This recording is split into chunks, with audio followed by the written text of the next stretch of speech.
Boundless Authenticity Podcast.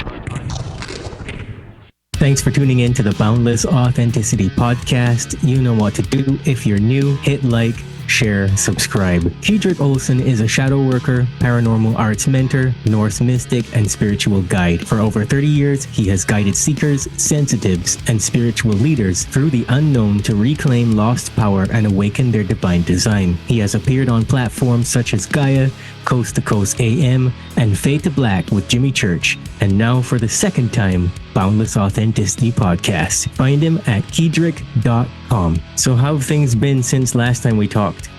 Things are good. I'm always keeping myself busy, always cramming.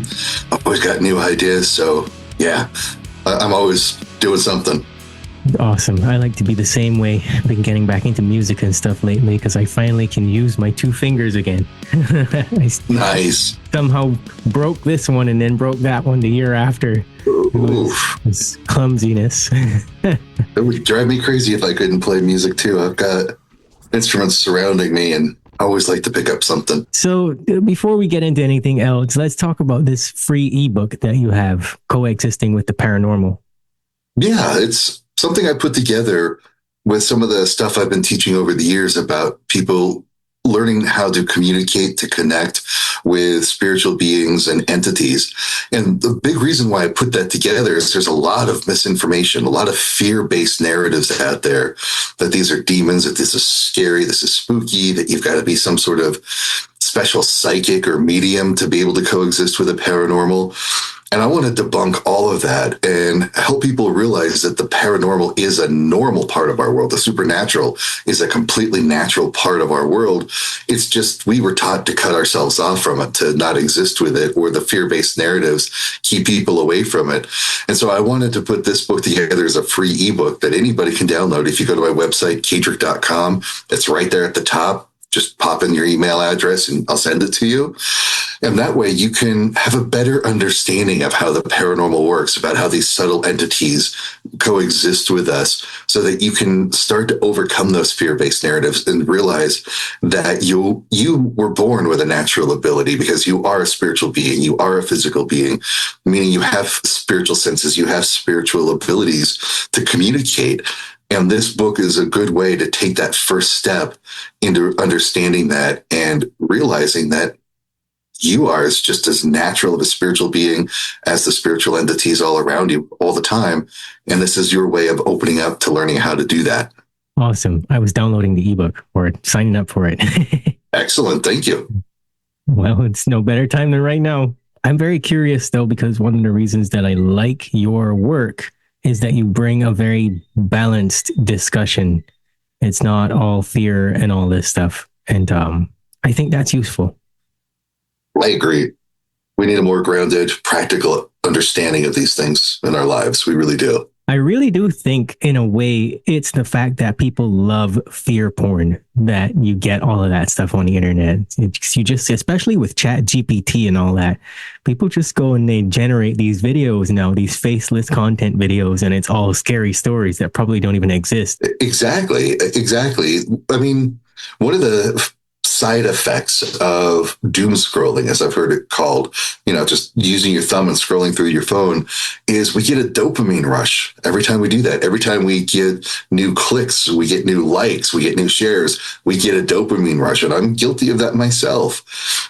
And fear is the biggest motivating emotion that we have, and it can be exploited by people. It's fun. I love horror movies. My wife and I love to watch horror movies, especially if they're like a paranormal movie. We'll roll our eyes at what they try to pass off as how it works, but it's for that moment, just for those couple of hours, to suspend belief and just kind of buy into it. It's a lot of fun. And then you turn your critical analytical thinking mind back on. It's like, God, that was stupid. But it's the same way with social media. We just get that little blip of fear. We get that little bit of dopamine. It's like, wow, that was cool. And it can be used sort of against us. We can, if that's the only exposure somebody has to a lot of these concepts, that's the only thing they know. And so when they encounter something supernatural happening, they're going to default to the things that they've seen on TikTok and Instagram, the fear-based stuff, because it's there. And it's time that we overcome that. We can I'm going to say it rudely, but we can grow up a little bit and move beyond a lot of that to find out what's really going on. I wonder how much of the actual spooky stuff gets created by just fear alone, you know? That's a very valid question. And I was actually having that discussion the other day with somebody. And in my experience of doing this work, I would say 99% of the spooky, scary stuff is human caused. Most of it's self-generated.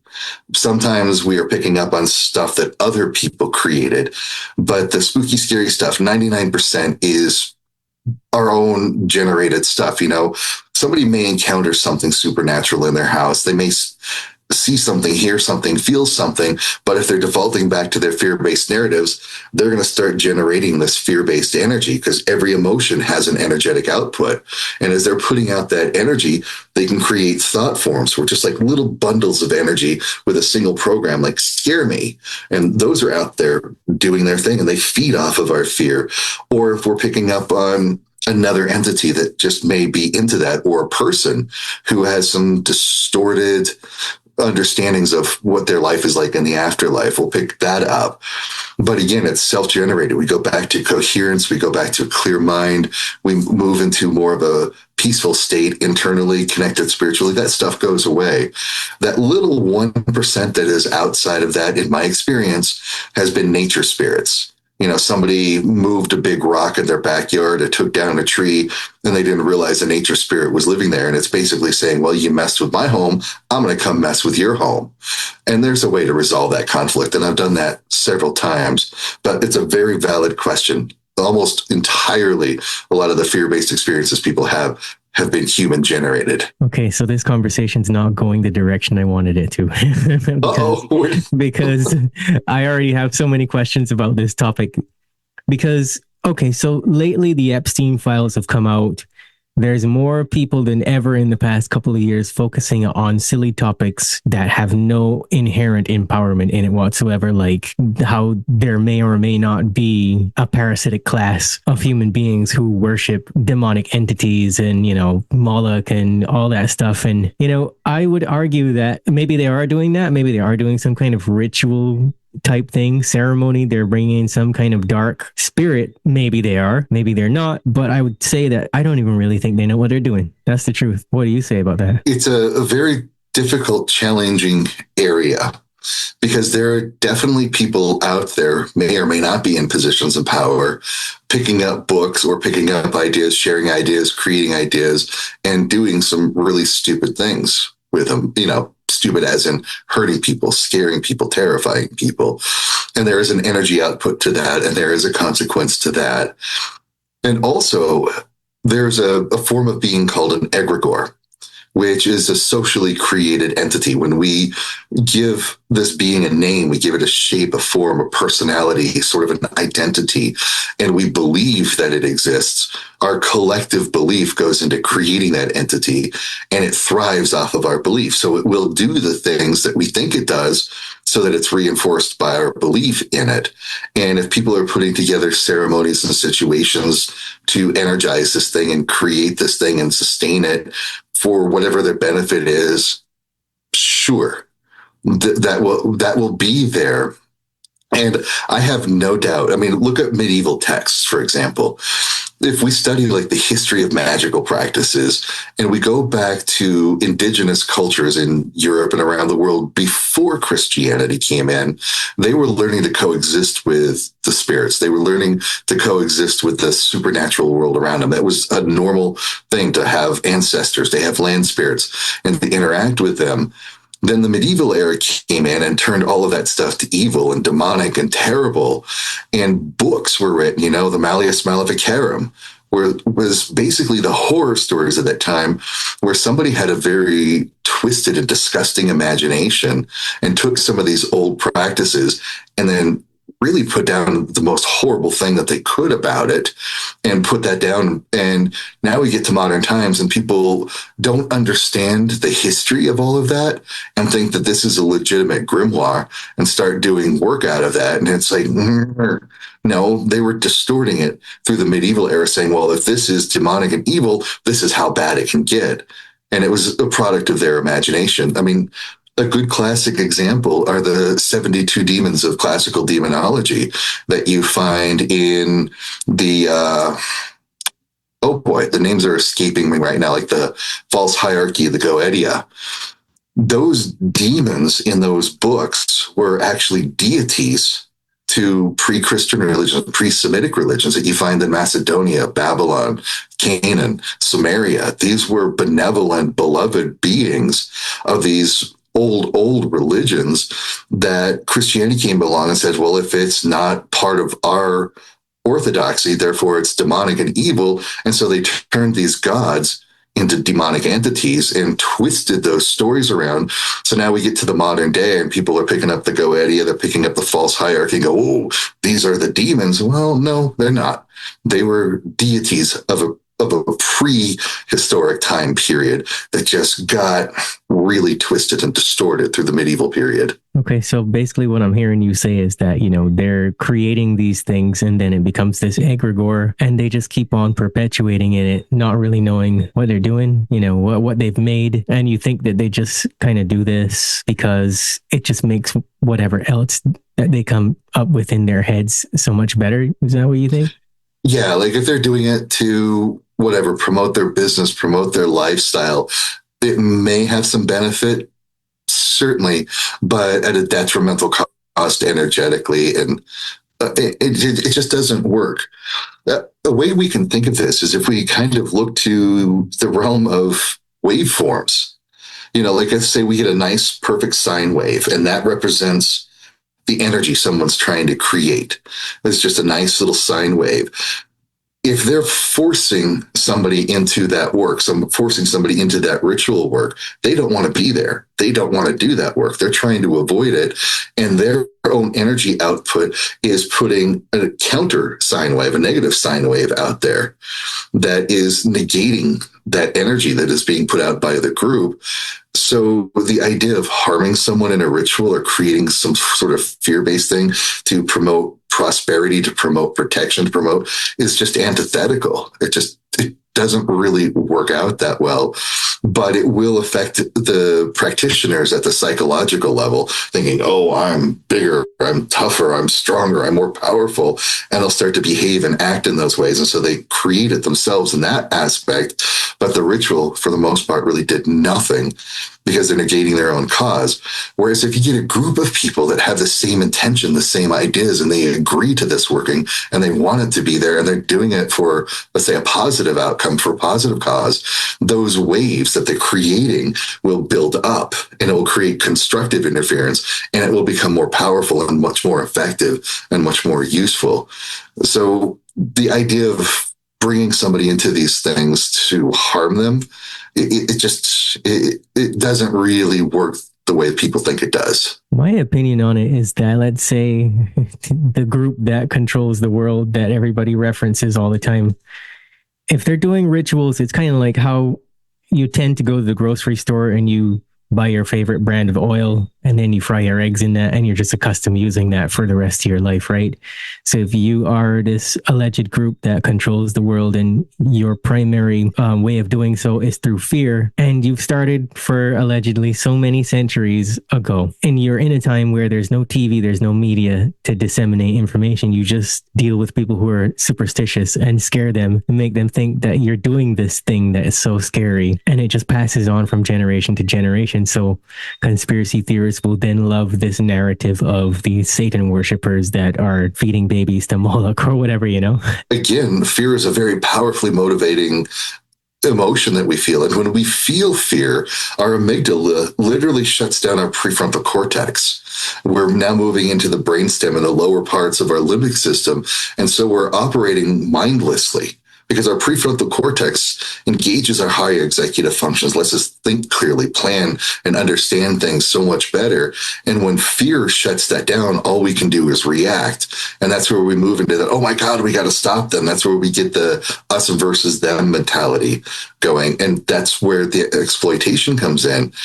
And when you're talking about like groups that have been around for centuries, manipulating people using fear, I'm going to probably torque off some people here, but you're describing basically the church for the past several hundred years. That's exactly what they did. If you don't come into our building, if you don't pay our tithing, if you don't do what we say, then you're going to spend an eternity burning in hell where the demons are going to come get you. Meanwhile, they're committing all sorts of atrocities at the same time. And we don't even need to go into that, but they've committed it from inside their buildings to outside their buildings to practically near genocide and justify it with their belief system. So, yeah, I don't think, and this is where I'm going to have a lot of disagreement with some folks. I do not think that there is some underground organization running all of these things. I do think there are big organizations that sometimes collaborate, but I don't think that there's one big organization running the world. I don't think there ever has been. I think that's a continuation of a fear-based narrative that generates that us versus them mentality, that we've got to go get them and stop them because look what they're doing to us. But I think the organizations, if we just look right in front of us, they've been doing it in plain sight right in front of us, and we've been buying into it so well. And I don't think there's an Illuminati. Well, there was at one time, but the Illuminati was really just a bunch of science nerds. They were really just exploring the scientific method, which to the church said, that's a big no-no. You have to take our Bible and what we say is to be the truth. You can't go testing the natural world.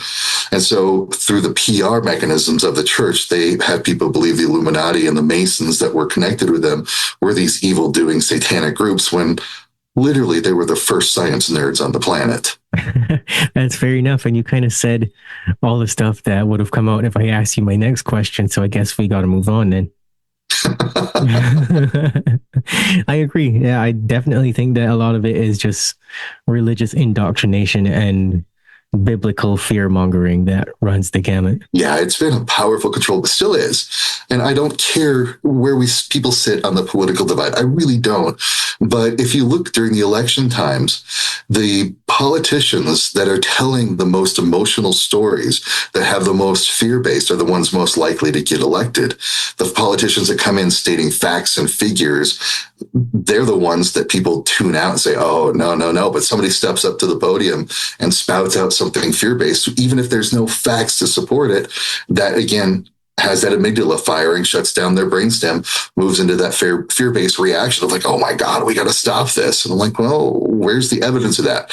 People don't want the evidence. Yeah, they really don't want the evidence. Well, I'm glad we talked about that because it's relevant to everything that's going on right now. I've been trying to get people to understand that, yeah, the Epstein files are out, but it's nothing new. And like, there's no sense in telling other people what you think they are just because they just found out or whatever the case is. That is all just feeding the machine. Doesn't make any sense. You need to have balanced discussions about what's actually going on out there or what you think might be going on out there rather than just looking for reasons to pick on people. That's not creating any more community. That's exactly what they want, you know, because then they can sell us more stuff, right? Yeah. And get us into that us versus them mentality. I mean, if you want to see something more recently that was in the news that went crazy, was that Atlas 3I comet, the 3I Atlas comet. How many times did I see people saying, this is alien technology, this is a ship coming for an invasion, people remote viewing it saying there's a reptilian aliens on board, they're coming, here's the invasion. And now it's practically passed through our solar system. It broke up. The last pass, it went by the sun, and it turned out to be nothing. Again, that's that perpetuation of that fear-based narrative to get us into that us versus them. Well, it's us against those reptilians coming in that comet. Well, it didn't happen with Mau Mau. It didn't happen with Atlas. That's just more of that fear-based stuff that we got to be aware of. Yeah. And this is why I frequently refer to this group as the cult of global disempowerment, because that's what they're good at. They just figure out ways to keep us running around chasing our tails instead of actually learning and growing, right? Yeah. And in today's social media environment, it can be anybody. Somebody can post some fear-based thing, whether there's any facts to support it. And if people start buying into it and they continue to perpetuate it, hey, we kind of created a little bit of a mini egregore there, didn't we? And then we get that zeitgeist going and people fall into that whole zeitgeist thing until it fizzles out. And then we go, okay, what's the next thing we need to get upset about? I've noticed that. And so that brings me on to the next topic of like men The return of the wild masculine, as you call it, men's sacred power.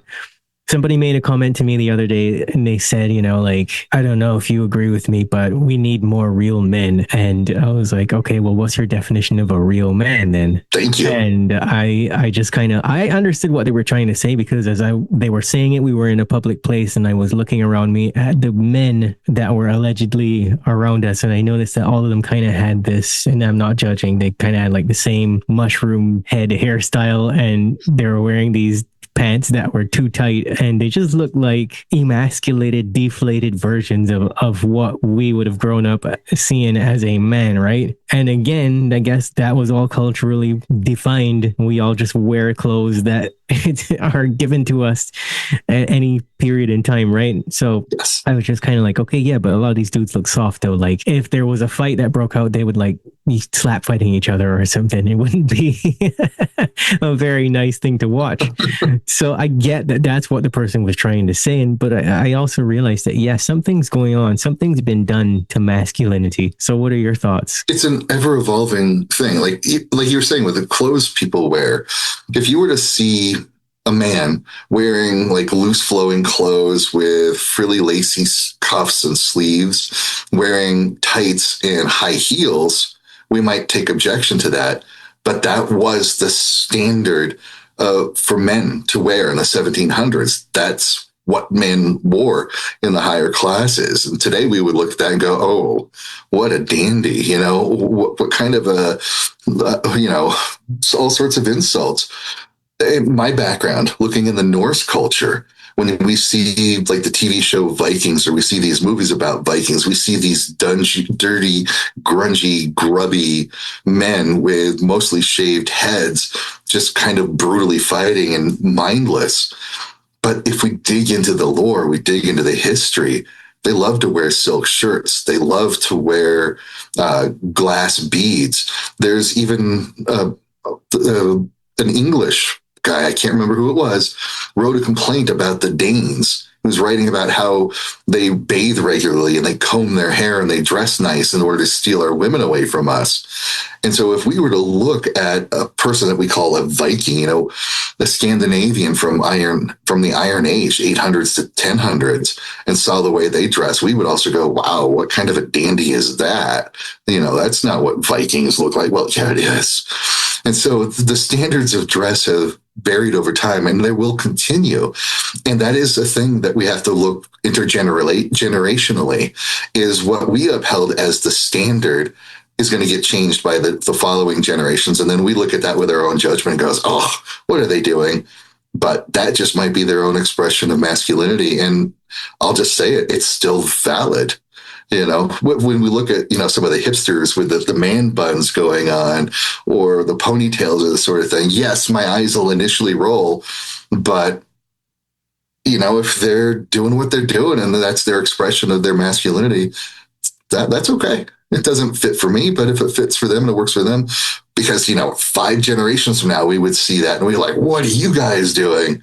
That is just stupid. But like I said, the man wearing tights with high heels was what men wore in the 1700s. And that was expected for men to dress like that with long hair and frilly cuffs. I can't argue there because I got long hair.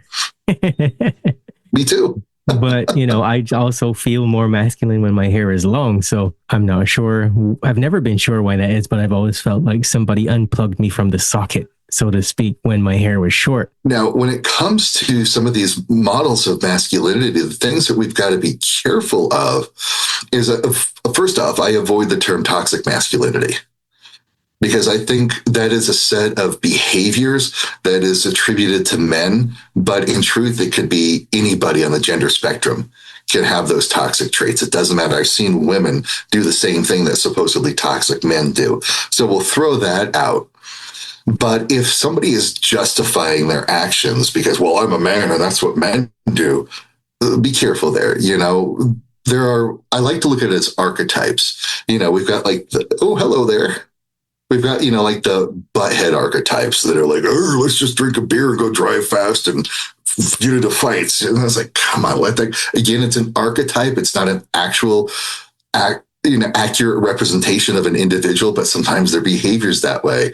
There's the wet noodle, the kind that is just like, I don't know, it's just okay, you could do your thing. And, they're very compliant. They're the doormat. People walk all over them. That is also a form of masculinity that doesn't work. We see, the corporate executive kind of archetype that's out there that doesn't care who it is, what they're doing.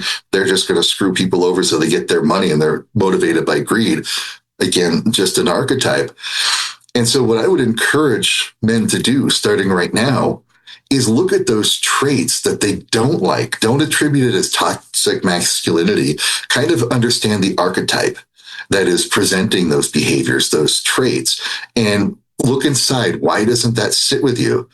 For example, for me, when I see like a pickup truck going down the road, and they're weaving in and out of traffic, and then they get to the red light before everybody else, but they're stopped at the red light just like everybody else. And then as soon as the light turns green, they hit the gas, and a big cloud of black smoke comes out of the back of their truck, and they're doing the same thing to the next red light. I'm just like, what do you have to prove? What do you have to show off for? What is inside of you that says, I'm the big badass that has to do this? To me, that is a level of insecurity that they're covering up with false strength. They're presenting that they're this big, strong, tough man out there, but really they're hiding some insecurity. They're hiding some sort of sense of inferiority inside, and they're overcompensating in ways that they're just showing off. And if we look to archetypes, that's the immature warrior. Because the immature warrior always has something to prove. They're using their false strength. They're the guys that are like, well, I'm big and tough. I could smash anybody. And the weaklings get out of my way because I smash and destroy. That's the immature warrior. Where a mature warrior has the training. They've got the strength. They've got the skills. They know what they're doing, but they don't have to prove it to anybody. They're usually the quietest person in the room, but if things start to go sideways, all it takes is a look or just a couple of words out of their mouth or a stance, and they shut it down. And if they need to, they know how to exert the minimal amount of force to stop anything from escalating, because they don't have anything to prove. They don't have to beat somebody to a pulp. They're just like, hey, stop, done.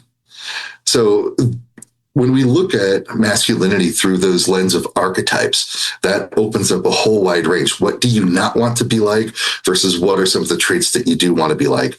And that will tap you more into that idea of sacred masculinity at a much more grounded, practical application level. Well, I guess in a way, one of the questions that we're on top of is, what does the world actually misunderstand the most about masculine power, right?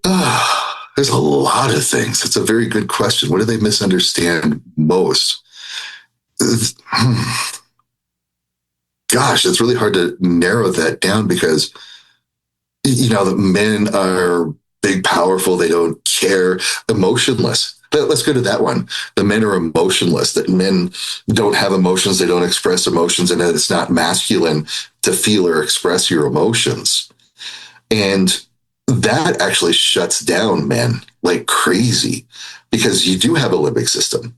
This is one of the things I tell people all the time. You have a limbic system, which means you are programmed to feel the full range of emotion, unless you have a neurological deficit, which some people do. Very small part of the world has a neurological deficit where they can't process or express or feel emotions. They have no empathy, but that's a subject for a different matter. And as men, because of, the wars that have happened recently, because of the industrial age when it kicked in, life was brutal and tough for men. And if they expressed their emotion, they were considered to be weakling. They were considered to be effeminate. And so they were taught to just be quiet, stuff it down, go do your job, go do what you're supposed to do, just shut up and be basically a mindless automaton and do what you're told. And that's carried through for the several generations.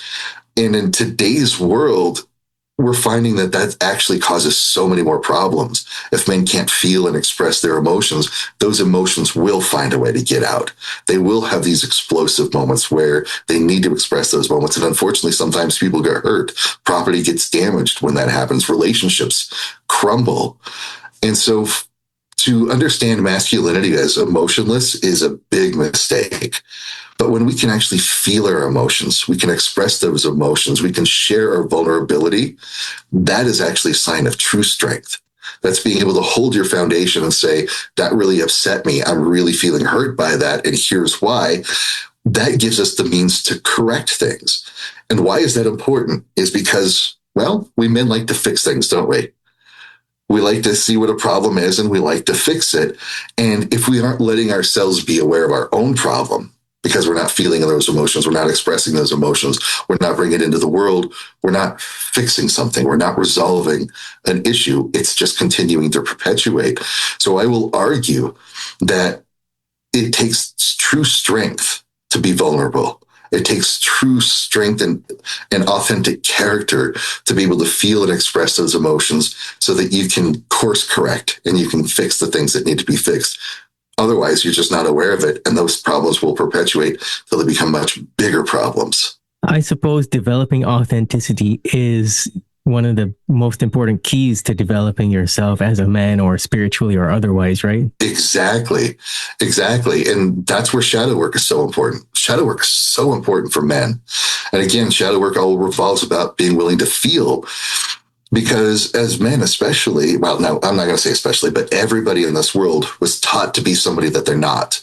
You know, we had to fit in, we had to conform in those first 20 years of our lives when we were living with our parents, going to school, going to churches, you know, this community and societies that we were in. We were taught this is what the world is, this is how it works, and this is how you work in that world and who you're supposed to be. And then when we get into our 20s to 40s, we start to go, no, it isn't. It isn't that way. It doesn't work that way. And that's where shadow work comes in so important. So we can go back and look and say, no, these things are not working for me. These are the things I were taught. These are the beliefs that were given to me, but they don't hold value to me. They're not real for me. And so you can start to slough off those shadows and start to discover who you are for real and start living it authentically rather than as somebody who you were told to be, which, you know, from the lens of the men's work, a lot of men were told, you know, be tough, be stoic, be strong, swallow your emotions, just go to work and have a miserable life and then come home and drink beer or whatever and tune out your family because that's what a man does.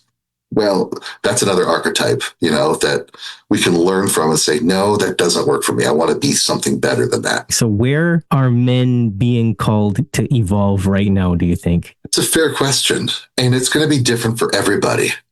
When I work with men, especially on the archetype levels, I've got about 14 different archetypes of sacred masculinity. And when I taught the men's groups over the years, we've gone through these one by one, the good, the bad, the ugly of each one of these archetypes, because every archetype has a shadow side.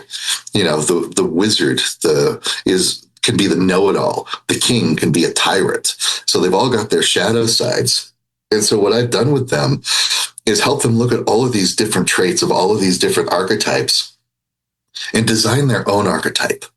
Design the archetype for themselves. And that's what matters more is who are you? So I don't know that there's a collective evolution of masculinity, more as an individual. And then as the individuals evolve, then we'll start to see it at a more sociological level. And we are, you know, for example, wartime. Back in like World War II, World War I, not so much when we get to the Korean and Vietnam wars, not so much when we get to the Middle East wars. But during those times, it was your duty as a man to get up and go fight and go to war. And boy, did that leave a devastating impact. In today's world, people are like, no, that's not right for me. That's not the right thing to be doing. We don't all need to be going off into war. And what we're seeing as sort of a consequence of this collective evolution is we are living in the most peaceful and prosperous time in all of humanity. Now, the news isn't going to show that. Social media certainly isn't going to show that because they thrive off of our shock and appall and the fear-based stuff. But if you look at the hardcore facts, you know, the boring facts that nobody wants to hear, war, violent crimes, childbirth deaths, poverty, famine are at an all-time low for all of human history by a huge margin. And they're continuing to improve constantly. They're little ups and downs. That's just the nature of statistics. There are little up and downs in that. But overall, it's improving.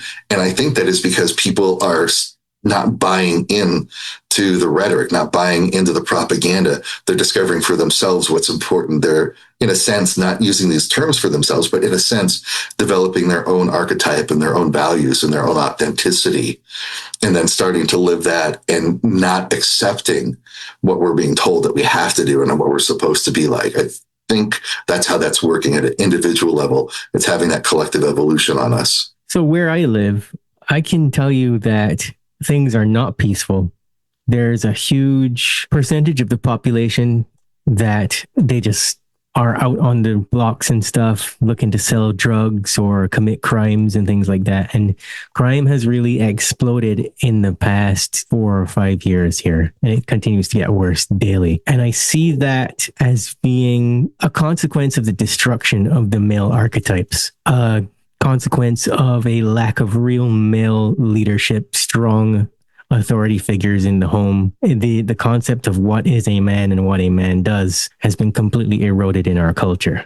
So you're talking about Caribbean culture, which is ultimately unconsciously dictated by unresolved trauma from slavery times. Let's put it that way. And Yes.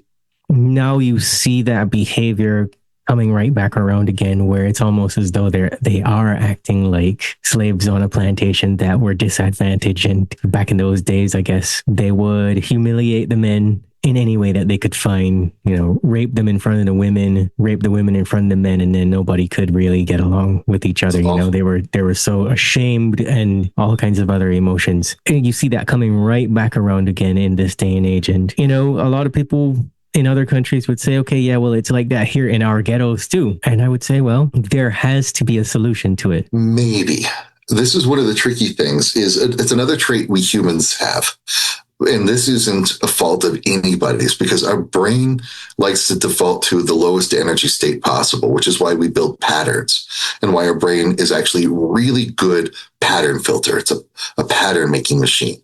And so it likes to have patterns. It likes to have things simple. And if we look for a single smoking gun as the problem and a single solution, we'll never find it. Because what you're describing that is occurring, and not just where you are, but you're right, it's a lot of places, and it is very unique situation for the Caribbean. It's very unique there too. But if we look for a single solution, we're going to miss it. It's a complex problem. It's a complex problem that's built up for hundreds of years. And so we have to look at many different solutions, not just socially, but economically, education, different, aspects of what roles people play in the world, intrinsic values, intrinsic motivations for doing things.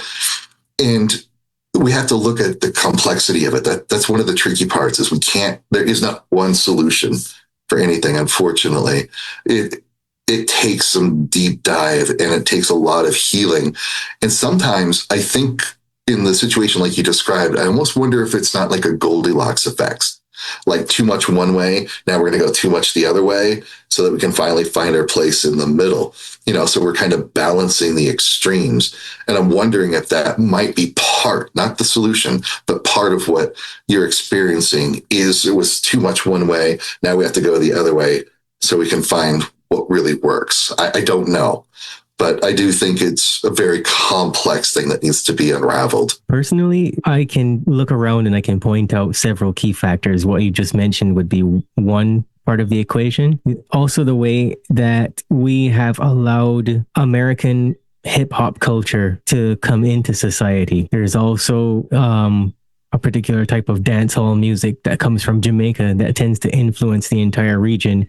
And in a way, it's created its own similar culture to the hip hop thing. There's a lot of broken homes. Yeah. Parents are typically very violent here. Like you will see someone out with their kid and the kid will just be doing normal kid things in the supermarket. And the parent would just turn around and be like, I would cuff you. And like be threatening to punch the kid in the face and stuff like that. And like those kinds of things have a knock-on effect. So a culture can only carry on so far. And, as men are growing, young boys are coming up and they're trying to resolve their internal conflicts and looking around for guidance. And if you're being told that you're too sensitive or, I would beat you and all these different things for having questions or experiences that men have, then that's going to create it. Another factor is that for the past, let's say 18 years, there's been a lot of socio-economic and political blunders that have been committed. And the errors in leadership tend to trickle down the hierarchical structure, I think.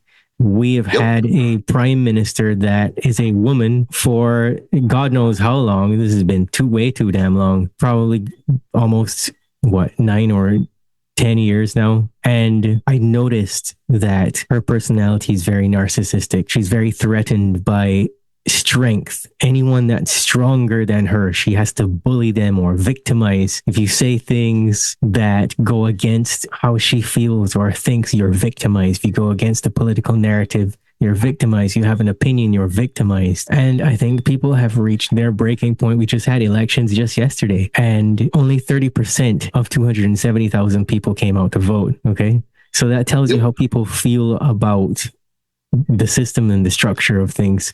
And you see men that are they're defeated. They don't know how they're supposed to operate in this society. So I would say that things like that are happening around the world, because around the world now we're seeing these functional idiots that are put in positions of leadership that have nothing to at least provide the example of what a real leader should look like within the structure. It's just crazy stuff that they do. It's those toxic traits that we were talking about. It doesn't matter what gender a person is.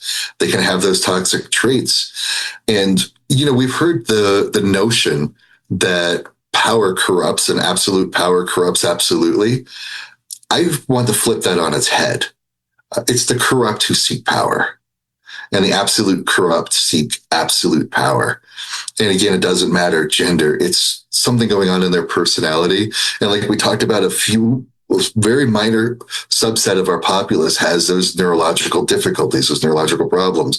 So in one sense, it's not their fault, but that does tend to some of those narcissistic traits, some of the psychopathic, sociopathic traits, where they literally are not physiologically capable of having empathy or concern for other people, but only for themselves and what they can gain from themselves. And unfortunately, if they've got those traits, they will traumatize other people. And when people are traumatized, not always, they're people can be aware and break the trauma. So we have to keep that in mind.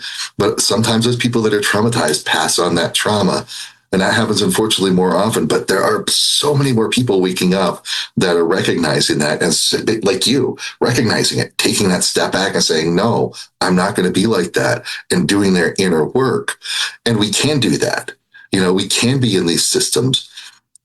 At the sociological level, for example, let's go back to Hurricane Katrina in New Orleans, or even the LA fires that happened here last year.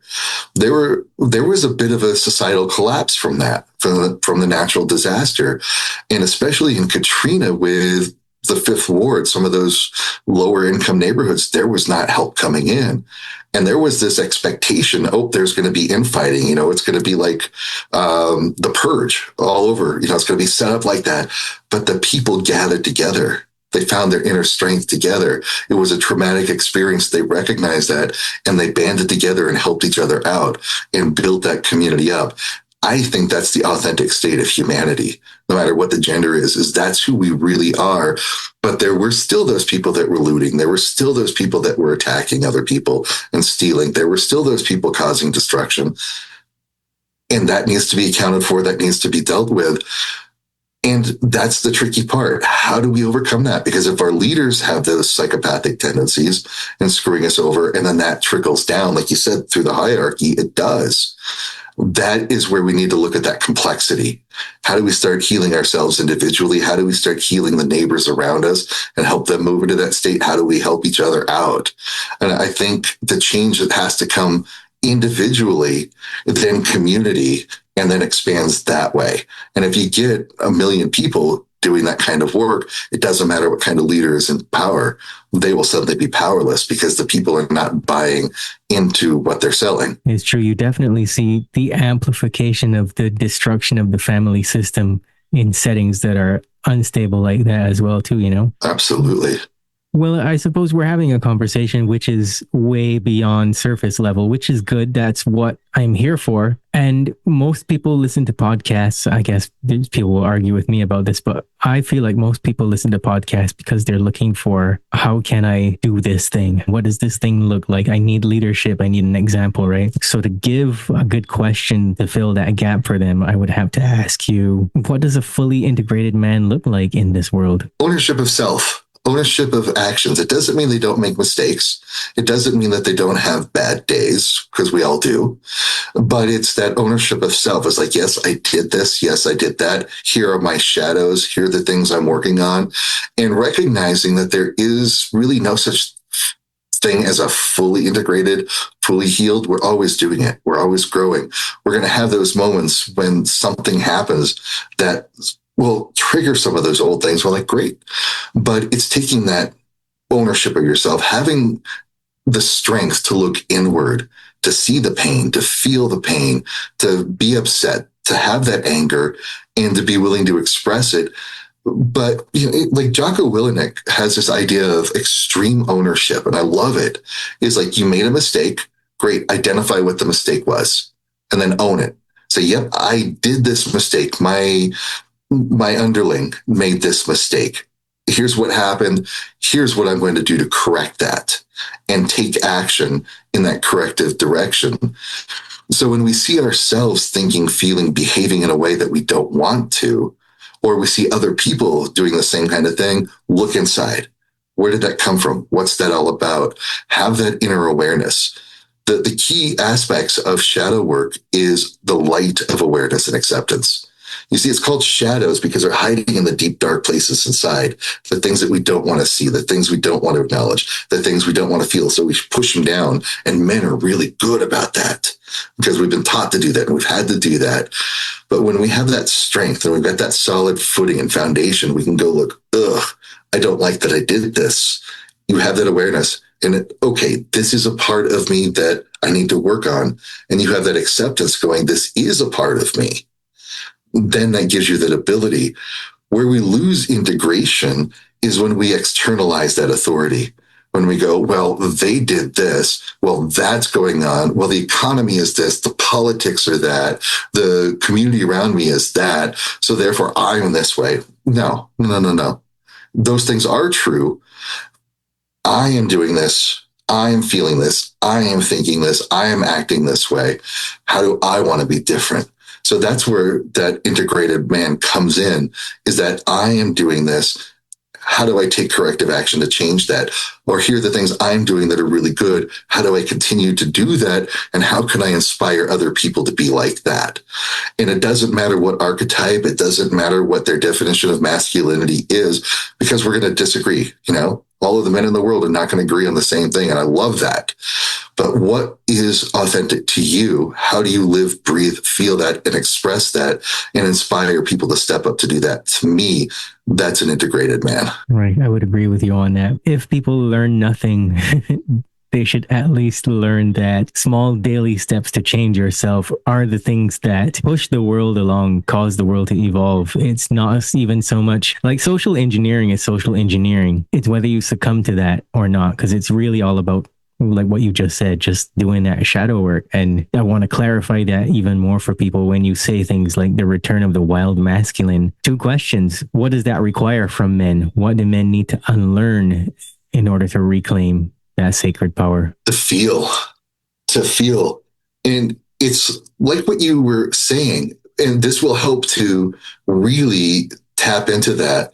I got to look it up so I can quote it exactly, but I came across a J.R.R. Tolkien quote that just really sums this up so well. And it's something that Gandalf said. It was in the movie and it's in the book. And J.R.R. Tolkien wrote that some people believe it is only great power that can hold evil in check. But that's not what I found. It is the small, everyday deeds of ordinary folk that keep darkness at bay, small acts of kindness and love. That's it. That's the solution. Like I said, it's not one answer. It's not one big power to correct the evil. It's the small things that you do every day. The small little things, as a man, How can you step up to help somebody out? What are the things that you can do to help other people? Not using your strength to destroy, but using your strength to protect and to lift up people. When you tap into your creativity, not to create something that will inspire more destruction and despair, but maybe to acknowledge it, still acknowledge the destruction and despair. But what can you do to inspire that hope? What are those things that you can do, first of all, for yourself, then for your family, and then expand that out to the community, even if your community is on social media? Those are the things we can do. It's the little things, not the big things. And that's so important, because if we make a big change, it's not sustainable. And people will fight against that, and people will push back against that. But you do a little change and a little change and a little change, and those little steps will be sustainable, and it'll create the big thing eventually. And that's the other key component, is if we're looking at destroying the system, if we're looking at destroying the way things are like, that's not a masculine trait. That's back to that immature warrior. That's like a destroyer kind of archetype. But if we can learn how to build, if we can learn how to create and inspire through that, then we can create a new system together that works and is sustainable and is viable. And then the old systems will fall away through attrition. Because if we go head to head with these things, we're going to lose every single time. But if we can build through our little things that we're doing, our own things, ownership of yourself, taking that extreme ownership, doing that introspection and integrating yourself individually, we affect the whole. That's the key. Well, I guess that's why they call you Kaedrich. Thank you. It's a great place to leave it. Tell everyone where they can find you. Yes, my website is kaedrich.com, and visit there. That's where you get the Coexisting with the Paranormal book. I do have a little men's program in there called Radiance. And there's a way that you can work with me one-on-one, especially I work with men a lot of times, working through these archetypes, working to that integrated self. And if you just look up my name, Kaedrich, Kaedrich, Google it, go to YouTube, Instagram, Facebook. My name is a key that opens many doors. Fantastic. Thanks for being on the Boundless Authenticity Podcast. You're welcome. Thank you for having me again. Awesome. It's always a good time. Always.